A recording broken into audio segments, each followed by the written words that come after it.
Саламатсыздар оқушылар, бүгінгі өткен тақырыбымыз параграф 32 таулардың түзілуі, пайда болуы. Осы тақырып бойынша тест тапсырмасы құрастырылды, яғни 108-109 беттер аралығындағы тақырыптың ішінен тест тапсырмасы құрастырылды және Қазақстан картасында пайдалансаңыздар болады, атлас карта арқылы. Ата-аналарыңыздан сұрасаңыздар болады, логикалық сұрақтар да бар. Олай болса, келесі сұрақтарға назар аударайық.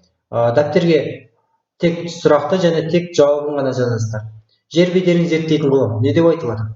Параграф 32-шіден таба аласыздар. Екінші сұрақ, жер бетінің тегіс емес бөлігі. Үшінші сұрақ, макроформа бөлігі. Төртінші сұрақ, Қазақстанның ең биік нүктесі қанша метр? Бесінші сұрақ, Қазақстанның ең биік нүктесі қандай шың?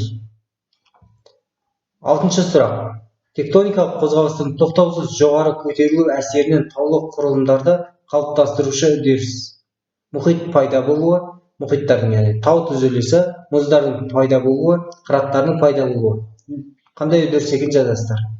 Жетінші сұрақ, литосфералық тақталардың бір-біріне соқтығысуы нәтижесінде пайда болады. Су, таулар, өзендер, көлдер. Сегізінші сұрақ, әлемдегі ең биік тау, яғни ең биік тау. Бұл Евразия материгінде орналасқан. Өздеріңіз көресіздер, қайсысы екені. Бұны дүниежүзілік картаны пайдалансаңыздар болады, физикалық картада. Атлас карталарыңызда бар ол нәрсе. Тоғызыншы сұрақ, Қазақстанның ең биік жері, Тянь-Шань тауының ең биік нүктесі қай облыста орналасқан?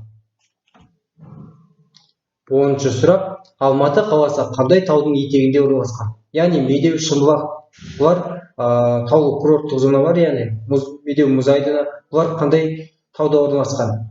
Соны жазасыздар.